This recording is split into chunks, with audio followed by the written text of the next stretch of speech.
Amados, Dios les bendiga, sean bienvenidos una vez más a estos segmentos de Meditación y Befi, obedeciendo a la voz de su precepto. Hemos estado viendo en estos días actitudes que destruyen nuestra vida, ¿verdad? Hemos visto la avaricia, el orgullo y, hermanos, la amargura. Y quisiera seguir con este tema, con la siguiente actitud, que yo creo que es la más frecuente en la vida de cada uno de nosotros, y es la ira. Dice Efesios 4, 26 al 27, dice la palabra de Dios: airaos, pero no pequéis, no se ponga el sol sobre vuestro enojo, ni deis lugar al diablo. La Biblia también nos dice: quita pues de tu corazón el enojo y aparta de tu carne el mal. ¿Por qué? Porque la ira puede traer consecuencias muy dolorosas a nuestra vida y a las de las personas que nos rodean. La definición de ira es la siguiente: la ira es una pasión desordenada. Y es interesante esta palabra, que arrastra a la ofensa y a la injusticia. Es un estado emocional caracterizado por sentimientos de enfado y de intensidad variable, rotundamente condenada por la Biblia. Es interesante en esta definición, hermanos, que encontré de la ira, como dice la primera parte: es una pasión desordenada que arrastra a la ofensa y a la injusticia. Arrastra, ¿verdad? Y este concepto que podemos ver de la ira nos hace entender que muchas veces no queremos hacer algo, pero la ira nos arrastra, nos lleva a hacer cosas que no queríamos hacer, o nos lleva a decir algo que no teníamos pensado decir, o nos lleva a tener conductas o reacciones que fueron inesperadas, ¿verdad? O que tal vez no fueron planeadas, pero como consecuencia de la ira y del enojo, ¿verdad? Somos arrastrados a la ofensa y a la injusticia. Ahora quisiera ver tres problemas o tres frutos o consecuencias que trae la ira a nuestra vida. Dice, la primera es que no podemos adorar a Dios. Dice la palabra de Dios, hermanos, en Mateo capítulo número 5, versículo número del 22 al 24, cómo no podemos adorar a Dios a causa de la ira. Dice la palabra de Dios en Mateo 5, 22.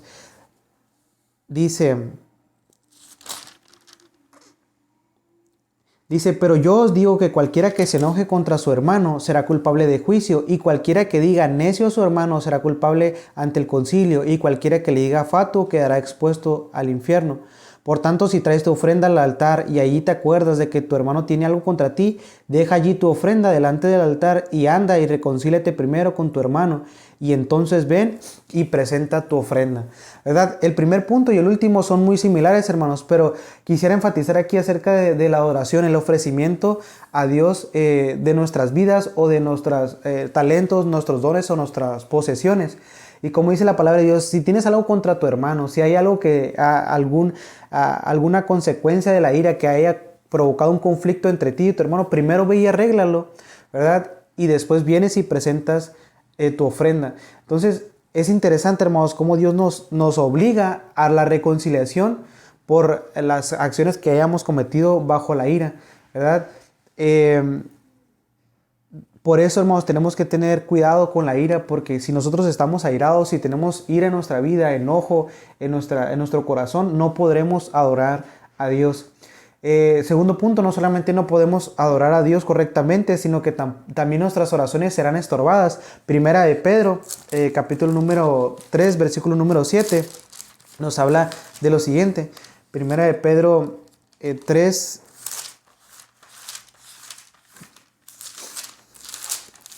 dice la palabra de Dios, primera de Pedro 3, capítulo número 3, versículo número 7, Dice, vosotros maridos igualmente vivid con ella sabiamente, dando honor a la mujer como vaso más frágil y como acorrederas de la gracia de la vida, para que vuestras oraciones no tengan estorbo. ¿Verdad? Aquí habla acerca de los deberes conyugales y cómo debe de haber una relación sana entre esposos, pero puede aplicar a cualquier relación que nosotros tengamos con cualquier otra persona. Incluso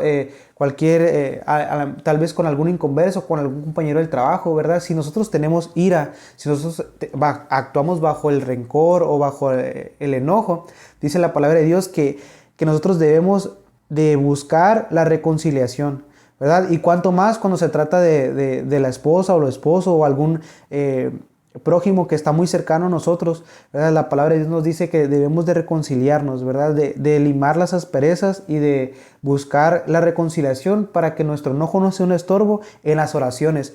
Dice la palabra de Dios para que vuestras oraciones no tengan ningún estorbo.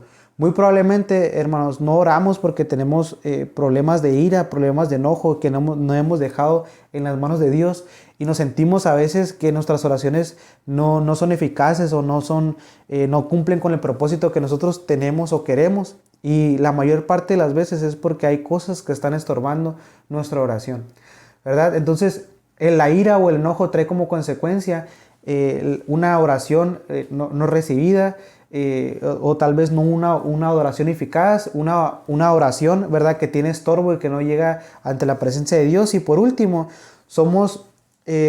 cuando damos lugar a la ira, somos controlados por el enemigo y terminamos donde empezamos, ¿verdad? En el capítulo número 4 de Efesios dice la palabra de Dios, 4:26.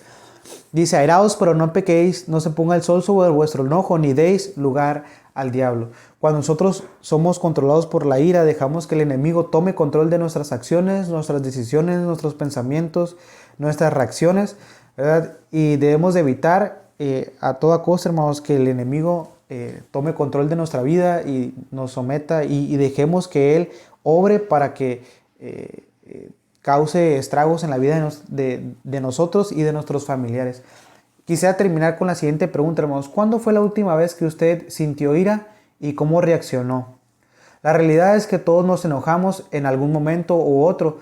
Dice la palabra de Dios que incluso Dios siente ira. Sin embargo, como humanos no siempre reaccionamos de la mejor manera. Y quisiera terminar con esta frase, que es la siguiente. La escuché hace algún tiempo y viene a mi memoria cada vez que pasamos por esta actitud. Dice, la ira no soluciona nada, pero sí puede empeorarlo todo. Dice la palabra de Dios en Proverbios 14:29, el que tarda en airarse es de gran entendimiento, mas el que es impaciente de espíritu enaltece la necedad. ¿Verdad? Dice la palabra de Dios, el que tarda en airarse es grande en entendimiento. Si nosotros queremos evitar que la ira destruya nuestra vida y la vida de los que nos rodean, de nuestra familia, de nuestros hermanos, debemos dejar que el Espíritu Santo nos controle y debemos dejar a un lado la ira para que no destruya nuestras vidas, hermanos. Nos vemos, que Dios les bendiga.